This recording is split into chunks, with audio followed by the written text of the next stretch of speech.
अस्सलाम वालेकुम। आज की वीडियो उन वालिदैन के लिए बहुत मुफीद है जिनके बच्चे किसी भी किस्म की माजूरी का शिकार हैं।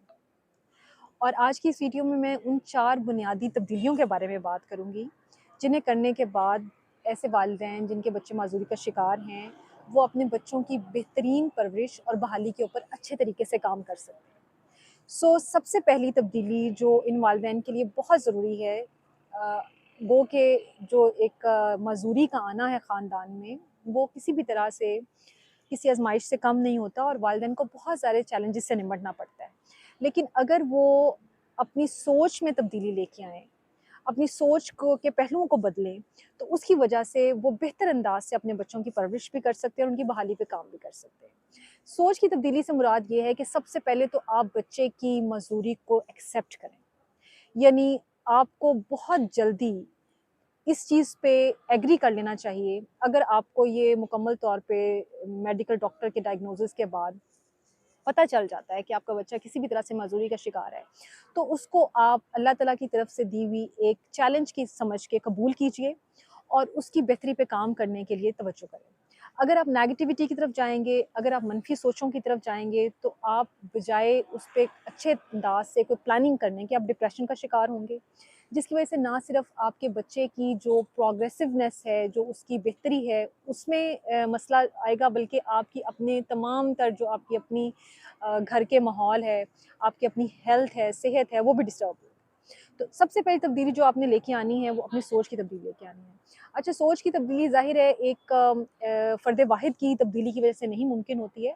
आपने ये भी कोशिश करनी है कि जो आपकी फ़ैमिली है, आपका लाइफ़ पार्टनर है, यानी अगर हस्बैंड ये सुन रहा है या वाइफ़ ये वीडियो सुन रही हैं, तो डेफ़िनेटली आपने अपने लाइफ़ पार्टनर को भी एक पॉज़िटिव सोच की तरफ लेके आना है। आपके घर में रहने वाले जो लोग हैं, उनकी पॉज़िटिव सोच के ऊपर भी बात करनी है। लेकिन डेफ़िनेटली इसकी इब्तिदा आपकी अपनी सोच से होगी। अगर आप पॉज़िटिविटी की तरफ आएँगे तो आप बाकी लोगों को भी एग्री कर सकेंगे कि हमें बेहतर अंदाज़ से, बेहतर चीज़ों को सोचते हुए, पॉज़िटिव चीज़ों को सोचते हुए अपने बच्चे की बहाली के लिए काम करना है। अच्छा, पॉज़िटिव थिंकिंग या अच्छी सोच से मुराद ये भी है कि आप इस चीज़ को समझने की कोशिश करें कि आपके बच्चे के अंदर अल्लाह ताला ने कौन-सी सलाहियतें दी हैं। जो उसके माज़ूरी के पहलू हैं, उन पे आपने तवज्जो देनी है, लेकिन उसके अलावा उसके पास जो सलाहियतें हैं, जो उसके स्ट्रेंथ्स हैं, आपने उनको किस तरह से बेहतर तरीके से यूज़ करना है। दूसरी तब्दीली जिस पे मैं बात करने जा रही हूँ, वो बहुत अहम है और उसका तल्लुक आपके माशरती तल्लुकात से है। आम तौर पे हम इस पे तवज्जो नहीं देते हैं, लेकिन ये बहुत ज़रूरी है। माशरती तल्लुकात से मुराद ये है कि आपके सोशल इंटरेक्शन में कौन-कौन से लोग हैं, क्योंकि ये लोग भी आपके ऊपर बहुत ज़्यादा इफ़ेक्ट करते हैं। यानी मेरे पास जो अक्सर वालिदैन आते हैं, ज़ाहिर है वो एक मुश्किल हालात से गुज़र रहे होते हैं और वो आके मुझे बजाय इसके कि अपने बच्चे की माज़ूरी के ऊपर बात करें, उसके लिए कुछ कोई एडवाइस लेना चाहें, उनका कंसर्न इस चीज़ पे बहुत ज़्यादा होता है कि फ़लाँ हमारे घर आया, उसने हमें ये बात कह दी, फ़लाँ रिश्तेदार ने हमें ये बात कह दी, तो they feel guilt with themselves. तो इसके लिए आपने करना ये है, एकदम से ना कीजिए, आहिस्ता-आहिस्ता कीजिए, लेकिन ज़रूर करना है आपने। और वो ये करना है आपने कि आपकी ज़िंदगी में जुड़े हुए ऐसे लोग जो कि आपको पॉज़िटिविटी की बजाय नेगेटिविटी की तरफ यानी मनफ़ी सोचों की तरफ लेके जाते हैं, आपने उनको आहिस्ता-आहिस्ता उनसे डिटैच होना शुरू कर देना। उन लोगों ने आपको कुछ नहीं देना सवाए आपको टेंशन के और अज़ियत के। तो वो कोई भी हो सकते हैं, आपके करीबी रिश्तेदार भी हो सकते हैं, आपके वर्क प्लेस पे रिलेटेड लोग भी हो सकते हैं। यानी मैंने देखा है बहुत पढ़े-लिखे लोगों का रवैया भी जो है, वो मज़दूरी की तरफ मुख्तलिफ होता है। और आप बेशक जिन मर्ज़ी क्राइसिस से गुज़र रहे हों, लेकिन आप दूसरों के ऊपर बहुत जल्दी तनकीद करते हैं और नेगेटिव वे में तनकीद करते हैं, जो कि गलत है। और ये वालिदैन तो चूँकि पहले ही एक चैलेंज से गुज़र रहे होते हैं, तो आपके पास अब इतनी गुंजाइश नहीं है, या तो आप उन लोगों को सुन लीजिए या फिर आप अपने बच्चे की बहाली के ऊपर बात कीजिए। तो आपने करना ये है कि आप उन लोगों से कट ऑफ कर दें। हाँ, अपने सर्कल में ऐसे लोगों को शामिल कीजिए जो कि पॉज़िटिव हैं। वो आपके वर्क प्लेस के लोग भी हो सकते हैं, आपके दोस्त भी हो सकते हैं, आपके कोई मोहल्लेदार, कोई समझदार ख़वातीन भी हो सकती हैं। आपके अपने फैमिली मेंबर्स में बहुत सारे लोग ऐसे होते हैं जो कि पॉज़िटिविटी की तरफ बात करते हैं, तो उनको शामिल कीजिए। तीसरी बड़ी तब्दीली जो है, वो ऑल्दो में तब्दीली बहुत बड़ी है, लेकिन छोटे-छोटे स्टेप से आ सकती है और वो है आपके अपने घर के माहौल की तब्दीली। जब आपको ये पता चल जाता है कि आपके बच्चे के साथ कोई मजबूरी है, तो आपने उस बच्चे पे काम नहीं करना, उस बच्चे से पे काम करने से ज़्यादा आपने अपने घर के माहौल को तब्दील करने पे काम करना है। अब मैं आपको थोड़ी-सी मिसालें देती हूँ कि किस तरह से आपने अपने घर का माहौल तब्दील करना है।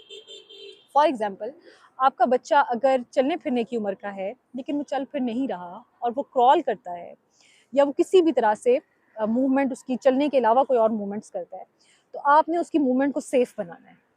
अगर वो ज़मीन पे क्रॉल करके एक जगह से दूसरी जगह तक पहुंचता है, कमरे से लॉन्च तक आता है, बेड से कुर्सी तक जाता है, तो आप ये देखिए कि आपने उसकी क्रॉलिंग के लिए स्पेस जो है वो अच्छी कर देनी है। इजाफी सामान अपने घर से निकाल दीजिए, यानी इस फिक्र में से आप निकल जाइए कि हमारे घर में कोई आएगा तो कहेगा कि फ़लाँ चीज़ तो यहाँ पड़ी होनी चाहिए थी, यहाँ क्यों नहीं पड़ी हुई है, टेबल यहाँ क्यों नहीं है, चेयर यहाँ क्यों नहीं है, फ्रिज यहाँ क्यों नहीं है। आपने अपने घर की आसानी देखनी है, आपने अपने बच्चे की सहूलत देखनी है, आपने उसके मुताबिक अरेंजमेंट्स करनी है। इसी तरह से कुछ सेफ्टी बोर्ड्स वगैरह हैं जो कि उसकी सेफ्टी के लिए ख़तरनाक हो सकते हैं, स्विच बोर्ड्स वगैरह, आप उनको रिमूव करवाइए वहाँ से।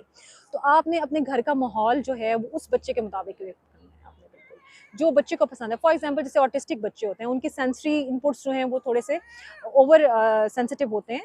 तो आप ये देखिए कि बाज़ औक़ात कोई लाइट्स की फ्लिकरिंग है, अगर वो उनको डिस्टर्ब करती है, आप उसको वहाँ से रिमूव कीजिए। इवन कि बाज़ औक़ात पंखे की आवाज़, फ्रिज की आवाज़, क्लॉक की आवाज़, ये भी बच्चों को डिस्टर्ब कर रही होती है।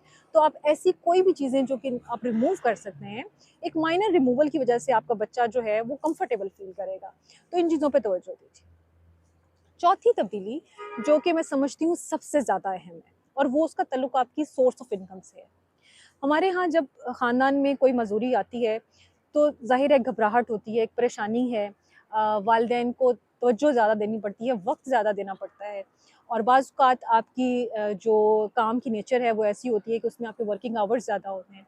तो मैंने अक्सर देखा है कि मेरे पास बाज़ माएँ ऐसी आती हैं जो कि वर्किंग वीमेन होती हैं, और वो काम कर रही होती हैं, और वो कहती हैं कि हमने तो अपनी नौकरी छोड़ दी है कि हम इस बच्चे को कैसे सँभालें और मैनेज करें। बाप आते हैं, वो कहते हैं जी हमारी नौकरियाँ ख़त्म हो गई, हम बच्चों को सँभाल रहे हैं, अब हमारे लिए मसला है कि हम नौकरियाँ करें या बच्चे सँभालें। तो देखिए, एक चीज़ आपने ज़रूर इसमें समझनी है कि आपने बैलेंस करने की कोशिश करनी है। यानी अगर आप अपने जो इनकम के वसाइल हैं उनको छोड़ देंगे, तो आपके लिए इस आज़माइश को से गुज़रना, उस पे पूरा उतरना मुश्किल हो जाएगा। आपके पास इतने इनफ पैसे होने चाहिए कि आप अपने बच्चे की मजदूरी को मैनेज कर सकें, उसकी जो हेल्थ की रिक्वायरमेंट्स हैं, उसकी जो एजुकेशन की रिक्वायरमेंट्स हैं, आप उसको मीट कर सकें। तो आप किस तरह से बैलेंस करेंगे कि आपकी जो वर्क है वो भी डिस्टर्ब ना हो, आपने उसको भी तवज्जो देनी है। तो मियाँ-बीवी भी इसमें आपस में कोऑपरेशन कर सकते हैं, कोई टाइम एडजस्ट कर सकते हैं कि अगर मॉर्निंग शिफ्ट में आप काम कर लो, इवनिंग शिफ्ट में मैं काम कर लूँ। इसके अलावा भी आप देखिए कि आजकल ऑनलाइन जो इनकम सोर्सेज़ हैं वो भी बहुत ज़्यादा अवेलेबल है। आप कुछ ऐसे वेज़ भी यूज़ कर सकते हैं। मेरे कहने का मकसद ये है कि आपको किसी भी तरह से अपने सोर्स ऑफ इनकम को इंक्रीज़ करने की ज़रूरत है। यानी आपको इस चीज़ पे काम करने की ज़रूरत है कि आप एक अच्छा लाइफ़स्टाइल अपने लिए और अपने बच्चों को कैसे दे सकें। तो आप अपनी नौकरी पे तवज्जो दीजिए, अपने काम को भी तवज्जो दीजिए, आपने उस पे इग्नोर नहीं करना है। तो ये 4 बुनियादी तब्दीलियाँ अगर वालिदैन अपनी ज़िंदगियों में लेके आते हैं, तो मेरा ख़्याल है मज़दूरी के मसाइल के साथ बेहतर तरीके से गुज़र सकते हैं, और उनकी तवज्जो जो है वो अपने बच्चों की बहाली पे ज़्यादा होगी, बजाय इसके कि आप अपने मसाइल को बढ़ाते चले जाएँ और उनको कम करने की बजाय आप एक मुश्किल का शिकार होते जाएँ। तो आप अपना ख़्याल रखिए, अपने बच्चों का ख़्याल रखिए, अपनी सोच की तब्दीली लेके आइए, अपने माहौल को तब्दील कीजिए, अपने इर्द-गिर्द ऐसे लोग जो कि आपके अंदर नेगेटिव वाइब्स लेके आते हैं, उनको अपने से दूर कीजिए। अपना ख़्याल रखें, अपनी सेहत का ख़्याल रखें, अपने बच्चों का ख़्याल रखें। बहुत शुक्रिया।